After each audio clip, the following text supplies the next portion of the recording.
forteresse rouge. Ça, c'est la traduction. Alors, et ça, c'est assez rigolo parce que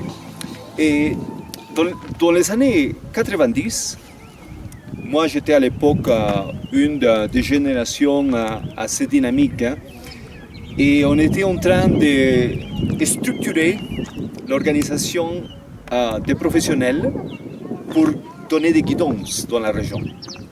Et alors, on a retrouvé les guides plus vieux des années 70, 80 et tout ça.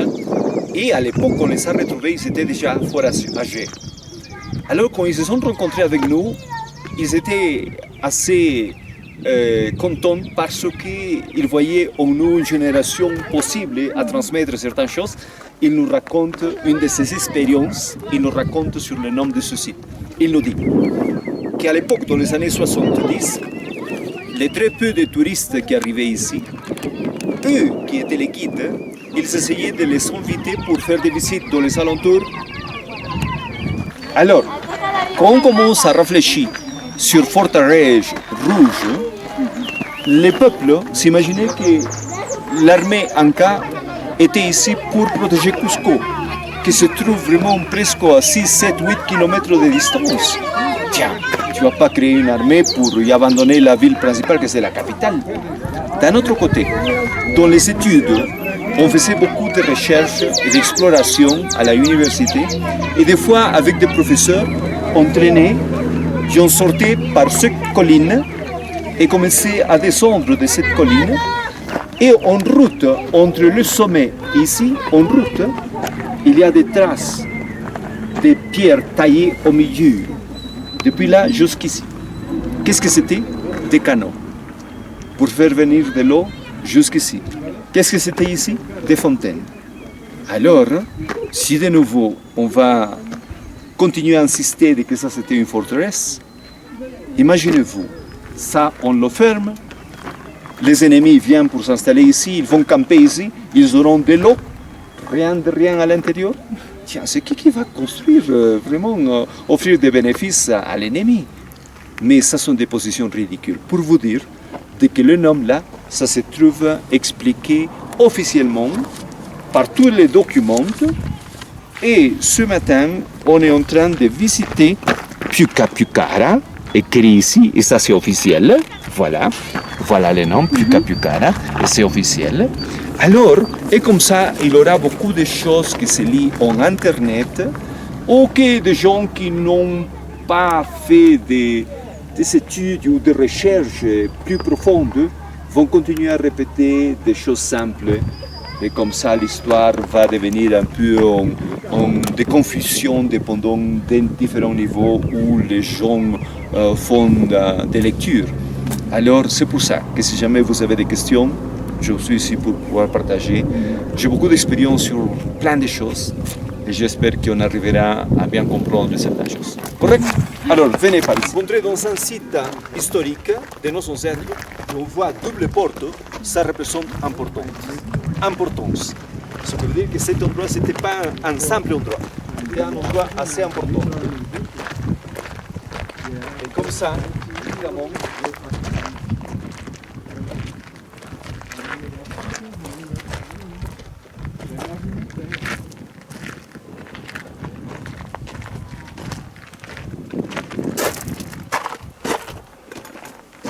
et regardez, cette porte était restaurée dans l'année 1995. Et l'année se trouve enregistrée ici encore, mais est en train de disparaître. Regardez là, 1995 est en train de disparaître. Ça, c'était l'année dont ils ont restauré certains sites archéologiques, et voilà. Mais ça sera effacé dans le temps et personne ne va le remarquer. C'est pour ça que la vidéo, ça va être le témoin de comment se sont passées certaines choses. Et je traînais pour tous ces endroits pour faire la remarque. Alors, par ici. Voilà. Une autre porte double, ce qui indique l'importance du lieu. Architecture organique, tout ressemblait parfaitement.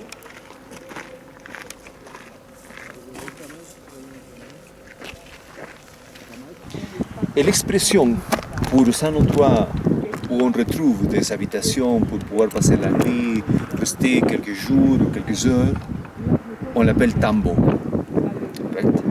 Mais ce que c'est important ici de comprendre, c'est le suivant. Ça, c'était pas un village avec la caractéristique qu'il aurait quelques familles comme des résidents permanents. Ça, c'était un endroit de passage. Là, en face de la montagne, on va remarquer qu'il y a un sentier. Le sentier arrive jusqu'à le V. Le V là, et après le V, si on continue à marcher, on arrivera à la vallée sacrée de Sanka. Pour ça, évidemment qu'on a besoin un jour et demi de marche. Ça dépend du rythme de la personne. Alors, c'est le sentier. Ce qui indique que c'est un groupe de personnes qui venaient de la vallée sacrée vers Cusco et qui, après une journée de marche ou quoi que ce soit des autres communautés, qu'ils pouvaient rester ici, s'arrêter ici, s'installer et se servir des services que cet espace offrait. Ça, c'est la caractéristique d'un tambo. Un tambo, c'est un endroit de quiétude, de calme. Viens ici, boum, installe-toi, correct? Mais dans cet endroit-là, il y aura aussi la chambre principale ou des chambres comme celle-ci, où on remarque que la structure c'est beaucoup plus raffinée, plus complet, plus bien faite. Peut-être que la personne, le groupe des individus en charge pouvait être ici pour accueillir, préparer, etc. etc.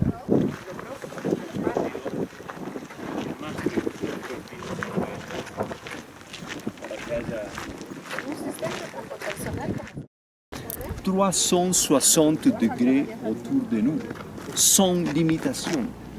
Quel est l'élément qui dépasse tout, techniquement, où il n'y a pas de limite dans notre réalité immédiate? C'est de l'air.